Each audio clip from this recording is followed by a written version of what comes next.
no Ceará, em Fortaleza, as minas do job que trampa na calçada, elas têm que pagar R$ 30 por dia pros caras da organização criminosa pra ficar na calçada, trabalhando, né? Trabalhando com a escolha delas. Exatamente, trabalhando com o corpo. E se a mina tá no meio da rua ali, é porque ela já é vulnerabilizada.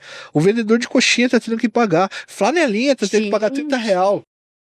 Eu queria perguntar para você sobre essa questão que ainda tá, para mim, pelo menos, assim, eu não entendi direito o que tá acontecendo, que o pessoal tá falando muito ultimamente da Bahia. Tá. Né, que lá tá bagunçado, facção e crime, e as pessoas morrem e não sei o quê. E, tipo, existe uma facção diferente na Bahia, que aí pega o pó do mesmo lugar, no Rio de Janeiro, São Paulo, Espírito Santo, tudo pega do mesmo lugar, o pó. Tá, vamos lá. A gente tem duas empresas muito grandes que são exportadoras e são fornecedoras de pó no Brasil. É o Comando Vermelho e o PCC. Tá. Voltamos lá. Tanto que os dois tomaram as principais rotas do Paraguai pra cá. Sabe, tem uma rota que passa no Paraná ali e tal. Sim. Não conheço, mas sei. Nunca pegou nada. Não conheço. Não conheço. Já ouvi falar. Nunca vi a gente escuta. Já ouvi falar. Eu nunca vi. A gente sabe que passa, mas conhecer não conheço porque eu nunca fui envolvida com... E aí, o que acontece, cara? Essas organizações, elas foram criando ou franquias ou foram se expandindo com seus filiados para esses lugares, para outros estados. Onde eles chegavam, esses estados já tinham os caras que faziam esse movimento lá, né? E esses caras começam a se juntar em grupos de pequenas facções e eles se aliam a um ou a outro para pegar material, né? Tipo assim, é uma empresa, tá ligado? Tipo assim, eu abro a minha pequena empresa e eu dependo que ela faça o fornecimento para mim. Dá pra comparar com a Coca-Cola, a Coca-Cola normal. Tem muitas padarias que se chega no carnaval você não encontra Coca-Cola pra comprar.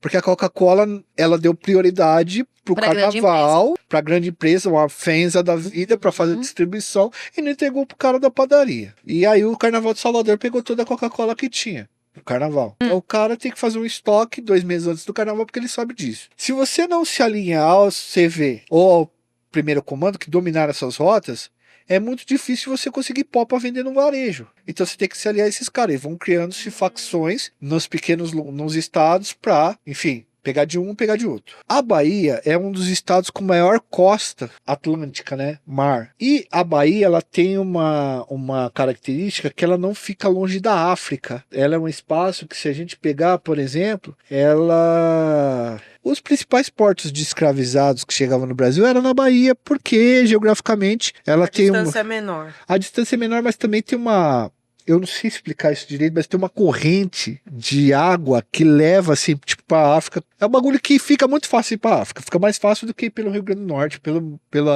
Maranhão. A água vai te ajudar mais. Isso, exatamente. A navegação. Sem que você pegue. Isso. É como se fosse ventos e correntes maiores por ali é mais fácil. Exatamente. Entendi. É como se fosse uma Bandeirantes pra lá. E é muito grande. E aí essas duas organizações chegam na Bahia. E aí a Bahia se divide em 20 organizações criminosas, 20 facções. A Bahia é o estado que tem 2 modelos. O modelo tanto do primeiro comando quanto do comando vermelho. O modelo do comando vermelho, que é o domínio de território, e o modelo do primeiro comando, que é o domínio ideológico e simulado da área. O modelo de fornecimento local do comando vermelho e o sistema de exportação de entorpecentes do primeiro comando de São Paulo.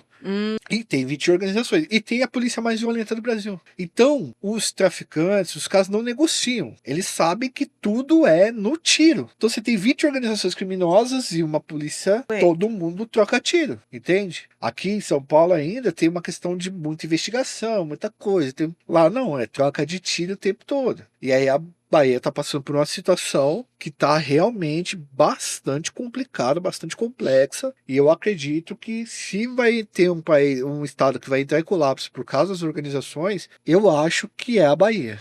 Tá caminhando para isso. Muito provavelmente. Porque essas facções, só para eu entender, são outras facções que se filiam a um ou a outro para poder sobreviver e pegar pó.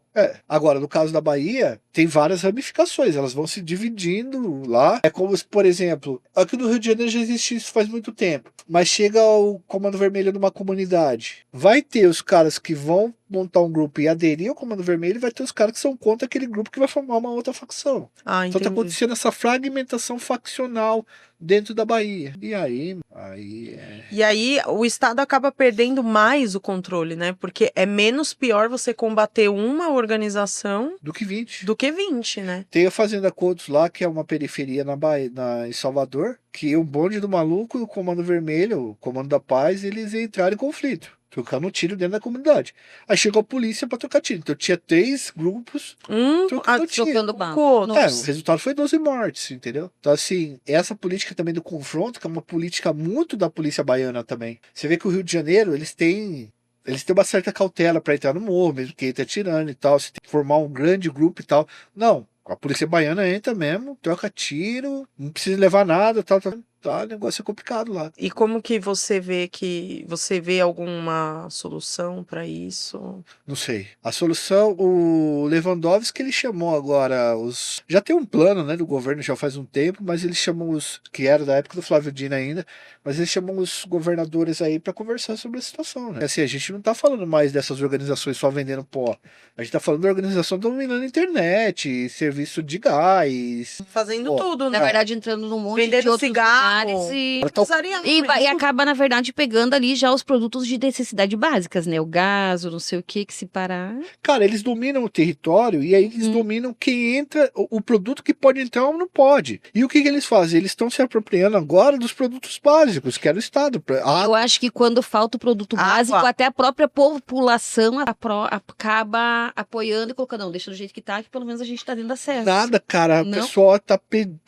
Porque tem comunidade que hoje o gás tá R$170. Nossa. Não é que o cara vende mais barato. Não, o cara bota o gás lá em cima e como não deixa ter concorrência, o gás é só o preço e acabou. Lá em Duque de Caxias, os caras cortaram a água de um monte de gente e eles só religariam se os caras pagassem taxa. No Ceará, em Fortaleza, as minas do job que trampa na calçada, elas têm que pagar R$30 por dia pros caras da organização criminosa pra ficar na calçada trabalhando, né? Trabalhando com a escolha delas. Exatamente, trabalhando com essa parada, com o corpo. E se a menina tá no meio da rua ali, é porque ela já é vulnerabilizada.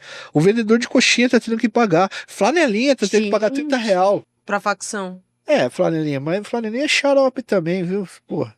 Pô, esses dias atrás foi num teatro aí, custava R$30 pra entrar, o cara queria 50 pra me estacionar o carro. Para. O estacionamento era mais caro. Agora o flanelinha tá vendo o que é ser cobrado por outro flanelinha. Tá, tô brincando, agora, todo respeito aos flanelinhas que não assistem Fernandão parou no semáforo lá, o tiozinho chegou pra vender doce pra ele deu dinheiro, o tiozinho saiu andando, deu